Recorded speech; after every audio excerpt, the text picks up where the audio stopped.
बहना हम शर्मिंदा हैं, तेरे कातिल जिंदा है, बहना हम शर्मिंदा हैं, तेरे कातिल जिंदा है। बहना हम आरोपियों को जिंदा दिलाओ, आरोपियों को न्याय दिलाओ, आरोपियों को जिंदा दिलाओ। कोलकाता में 31 वर्षीय ट्रेनी डॉक्टर के साथ रेप कर हत्या करने वालों पर कठोर कार्रवाई करवाने को लेकर विदिशा नीमताल चौराहे पर युवाओं ने डॉक्टर्स के साथ मिलकर नारे लगाते हुए जमकर विरोध प्रदर्शन किया। अरे नहीं चाहिए, नहीं चाहिए, और निर्भया नहीं चाहिए, नहीं चाहिए, नहीं चाहिए, और निर्भया नहीं चाहिए। कहते हैं कि बेटियां रात में नहीं घूमना चाहिए, रात में घर में रहना चाहिए। ये बेटी जो जिसके साथ बर्बरता इतनी करी गई है, ये तो अपनी हॉस्पिटल में ड्यूटी कर रही थी बेचारी। अगर हॉस्पिटल में भी डॉक्टर्स अगर सेफ नहीं है तो बेटियां कहाँ, कहते हैं बेटियां सड़कों पे सुरक्षित नहीं है। मेरा कहना चाहता है कि बेटियां तो पेट में भी सुरक्षित नहीं है। ये बहुत गलत बात है कि जो इतना दुष्कर्म हुआ है उस बेटी के साथ, उसको जल्द से जल्द न्याय मिलना चाहिए। मैं यही चाहता हूँ, यही मेरी। जी, मेरा नाम सचिन भार्गव है और आज हम यहाँ के विदिशा शहर के सारे युवा यहाँ पर इकट्ठे हुए हैं। हमारे देश की बेटी, कोलकाता की बेटी हमारी मौमिता, जिनके साथ इतनी निर्दयता से, क्रूरता से उनकी गैंग रेप के बाद हत्या की गई, इन्हीं सब के विरोध में यहाँ पर सारे लोग यहाँ पर इकट्ठे हुए हैं।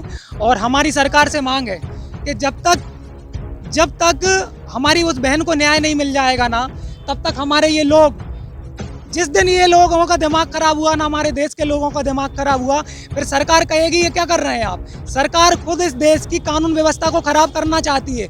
अरे भाई साहब, इस देश की बेटी यदि सुरक्षित नहीं है तो फिर कौन सी आज़ादी। हम आज़ाद भारत में नहीं, आज भी हमारा भारत गुलाम है, क्योंकि हमारी ना ही संस्कृति आज़ाद है, ना ही हमारी बहन बेटी आज़ाद है। तो मैं सरकार से निवेदन करना चाहता हूँ कि जल्द से जल्द उन दोषियों को फांसी की सज़ा हो। फांसी तो बहुत छोटी सज़ा है, या तो उनका गला काटा जाए, उनको एक सुई चुभो कर उनकी हत्या की जाए। और यदि सरकार ऐसा नहीं कर सकती तो देश के लोगों को बताएं। सभी लोग यहाँ पे अपनी बहनों, अपनी बेटियों की सुरक्षा करना जानते हैं, वो सब कर सकते हैं यहाँ पे। इसलिए मैं सरकार से निवेदन करना चाहता हूँ कि सरकार यदि इन मुद्दों को जल्दी से आगे नहीं बढ़ाती, बहन को न्याय नहीं देती ना, तो फिर यहाँ पे फिर जो भी कानून व्यवस्था रहेगी वो सरकार की रहेगी। बस, धन्यवाद। मेरा नाम राजकुमार जाट है और आज हम गांधी चौक पर सभी युवा साथियों के साथ यहाँ एकत्रित हुए हैं। जैसा कि आप सभी को मालूम है, ये हमारे देश में कोलकाता में एक भयावह जो इतना जघन्य कांड हुआ है, इसके पीछे सारी सरकारें मौन हैं और किसी प्रकार का कानून में जो ये लचीलापन देखने को मिल रहा है, बहन बेटियों के साथ आए दिन प्रतिदिन ये ऐसे अत्याचार हो रहे हैं और इसके ऊपर सरकारें मौन रहती हैं। सीबीआई जैसी बड़ी जांचों का ये ढिंढोरा पीटती हैं। मैं आपको बताता हूं, देश में जब भी कोई ऐसा कार्य होता है उसकी ओर सारी सरकार अपना पूरा पावर लगा देती है।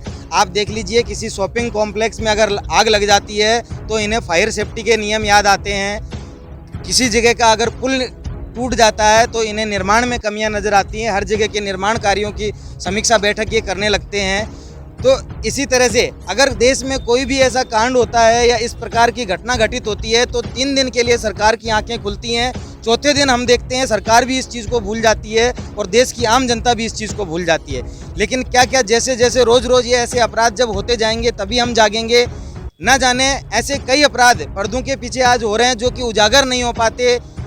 तो मेरी ये दरख्वास्त है, मेरी ये गुजारिश है, आज ये विदिशा के इतने सारे युवा, मैं बहुत बहुत धन्यवाद दूंगा कि इनके दिलों में कहीं ना कहीं इस चीज़ को लेकर दर्द है, ये यहाँ एकत्रित हुए हैं। सरकार को ऐसे मुद्दों पर कठोर से कठोर दंडात्मक कार्यवाही करनी चाहिए, ना कि बातें करनी चाहिए। बातें तो हर राजनीतिक व्यक्ति इन चीज़ों पर करते हैं, मुद्दे गरमाते हैं, पार्टियां अपना भला कहीं ना कहीं से करना चाहती हैं, लेकिन इन मुद्दों पर आज तक किसी प्रकार का कोई कठोर दंडात्मक कार्यक्रम ऐसा नहीं हुआ है जो कि देश याद रखे। आप देख लीजिए, दिल्ली में जो निर्भया कांड हमारा हुआ था, उस टाइम पूरे देश की जो सड़कें थी उनके ऊपर आम जनता उतरी थी, लेकिन हुआ क्या, धीरे धीरे अपराधियों को उसके अंदर भी रियायत दी गई। आज आगे भी कहीं ना कहीं ऐसा होगा।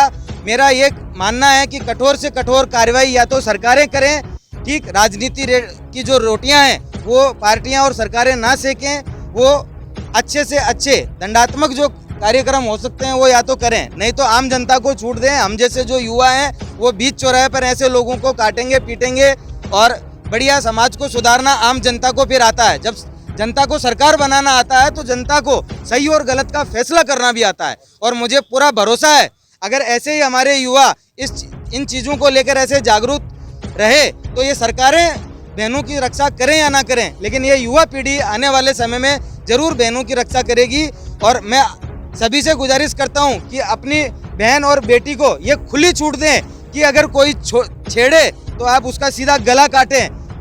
उससे निपटने के लिए आपके भाई, पिता और हम जैसे युवा इस देश में आज बैठे हैं। धन्यवाद।